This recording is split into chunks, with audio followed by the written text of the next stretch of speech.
Bapak jadi dengan Bapak siapa ini? Bapak Bob. Oke Bapak. Jadi saya akan melengkapi dulu datanya ya Pak. Bapak jangan khawatir, datanya ini kita dapat menjaga privasi Bapak. Oke. Iya, Oke, jadi untuk Bapak usianya berapa ya Pak? Sekarang saya 25. Oke, tinggal di mana Pak? Surabaya. Oke. Untuk agamanya Bapak agamanya Islam. apa ya? Oke.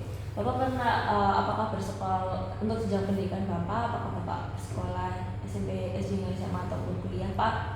S1 ekonomi. Oh, ekonomi. Baik. Lalu untuk pekerjaannya sendiri Bapak pekerjaannya apa? Saat ini nggak bekerja. Oke. Baik, apakah Bapak sudah menikah? Belum. Belum nikah ya. Oke, untuk keluarganya Bapak apakah anak tunggal atau ada saudara?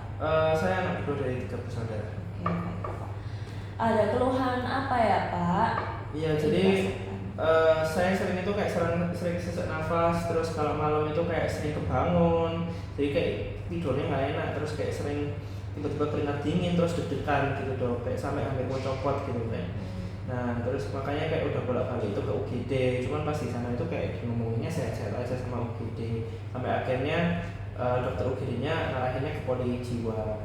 Ini kenapa ya? Sejak kapan Pak mengalami hal ini? 2 bulan lalu sih, kayak bolak-balik kayak stres dan takut kalau misalnya menjelang malam gitu, kayak ngerasa sesak berdebar, akhirnya cuma kayak bisa tidur 2-3 jam. Emang ada masalah apa Pak 2 bulan lalu? Apa ada sesuatu yang terjadi mungkin jadi bahan pikiran Bapak? Kalau menurut saya sih nggak ada sih ya, kalau sekarang sih ya paling masalah kesehatan ini bikin pikiran. Oke. Bapak saat ini tinggal sendiri atau bersama keluarga? Saya sama orang tua dan adik saya dok sekarang. Oke. Untuk hubungan Bapak dengan keluarga seperti apa Ibu? Ya kalau sama orang tua sih ya baik-baik saja, cuman gara-gara kan saya diberhentikan pekerjaan, nah makanya paling ibu kayak sumpah gitu kalau ngeliat saya di rumah terus gitu. Nah apalagi kayak dibandingin kakak saya yang sudah sukses dan adik saya pun kayak juga dibandingin kayak menurut mereka lebih baik gitu. Kira-kira mengapa sampai Ibu mengatakan demikian ya Pak? Ya paling gara-gara bikin sibuk aja, bolak-balik nganter ke UGD sampai 3 kali di tengah malam.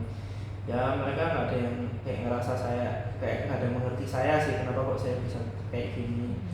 Kayak malah dibilang kayak pinter buang uang, bohong-bohong gitu. Oke, baik. Kalau sikap mungkin ayahnya di rumah seperti apa Pak? Kalau ayah sih pendiam sih dok, kayak biasa aja. Malah justru saya kasih sama papa soalnya ibu yang cenderung dominan dan suka marah-marah ke papa. Oke. Kalau hubungannya dengan adiknya, bapaknya bagaimana? Biasa aja, soalnya adiknya orangnya kan individu, jadi kayak emang nggak deket aja, dan dia tuh kayak pendiam gitu, jadi nggak suka ikut campur. Oke, sudah berapa?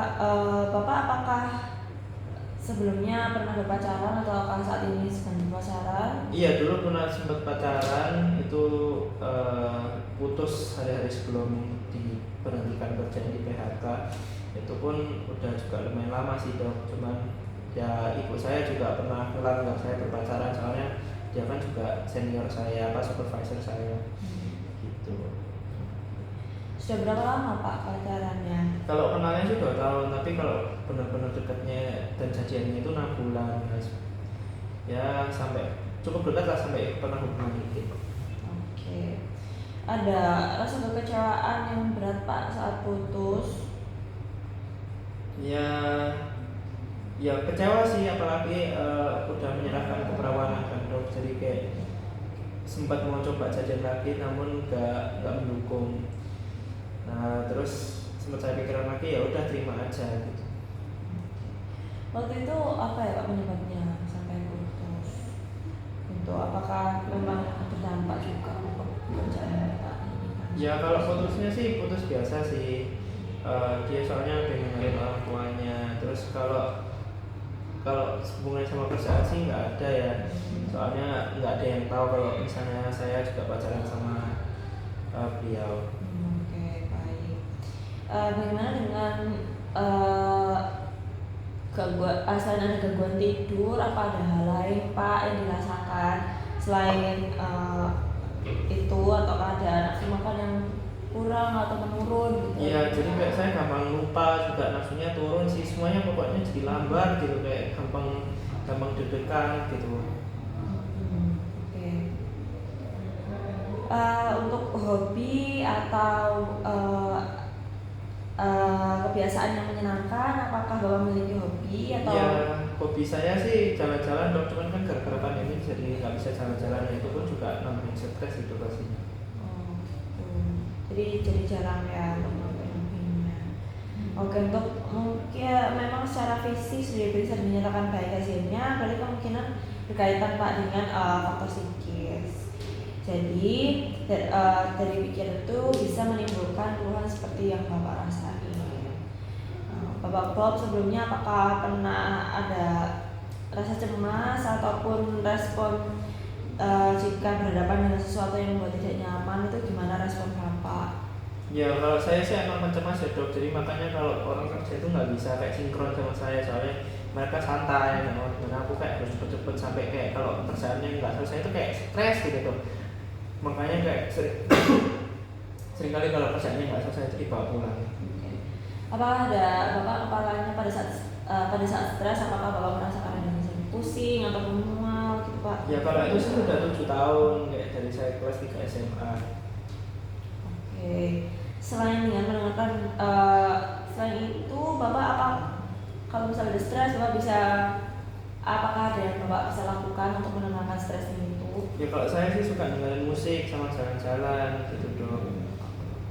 Oke. Pernah ada pikiran sumpah karena urusan yang begitu banyak dan belum selesai sampai muncul rasa putus asa Pak? Ya sering dong, karena kan saking stresnya kayak ingin rasa mati aja gitu, apalagi kayak gak ada yang bisa relate dan kayak malah mereka yang hakimin saya dong gitu. Apa ada suara-suara di telinga Bapak atau di pikiran Bapak yang menghakimi ataupun menyuruh Bapak melakukan sesuatu, apakah ada Pak? Ya terngiang sih dok, kayak di pikiran gitu, kayak sering dengar omongan mereka, kayak mereka sering ngomong-ngomong kayak apalagi ibu kakak saya itu kayak ngomong kecewa tentang saya gitu, kayak nggak penting dan lain-lain gitu. Oke.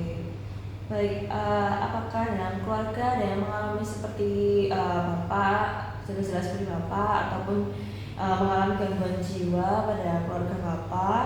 Ya kalau seperti saya sih ya pencemas sih, kayak ibu saya kan juga pencemas, apalagi gampang marah-marah. Oke. Baik, dari yang Bapak baru sampaikan tadi, mulai dari sering berdebar-debar, serak, lemas, rasanya akan mati, yang terjadi tiba-tiba dan langsung selama 2 bulan. Ada gangguan tidur juga, ada konsentrasi juga terganggu, pusing, mual, terus terutama saat Bapak stres. Ini bisa karena gejalanya ini kemungkinan mengarah ke gangguan panik ya Pak, ataupun gangguan cemas. Nah ini perlu ditangani dengan benar ya Pak. Jadi nanti saya akan merasakan obat-obatannya Pak. Ini obatnya untuk mengatasi kecemasan ya Bapak. Nanti Bapak bisa kontrol kembali ya Pak sebelum obatnya habis. Nanti kita lihat untuk perkembangannya. Nanti bisa sampai kecanduan gitu nggak dok? Apa ada efek sampingnya gitu? Selama masih dalam pengawasan dokter, harusnya masih aman ya Pak. Jadi nanti bisa dibedakan antara ketergantungan dan kebutuhannya. Kalau memang perlu obat dan tidak dapat obat, malah kasihan nanti Bapaknya terganggu aktivitasnya hari-hari. Oh gitu dok. Kalau buat cemasnya saya ada yang bisa dilakukan juga nggak dok? Apa sampai ke ikutin? Bapak bisa melakukan teknik relaksasi untuk pernafasannya ya Pak, dan juga mensugesti diri dengan hal-hal yang positif gitu Pak. Dan juga berusaha mengoptimalkan pikiran positif agar hatinya juga ikut tenang ya Pak. Oke, apakah ada yang mau ditanyakan lagi? Nggak ada dok.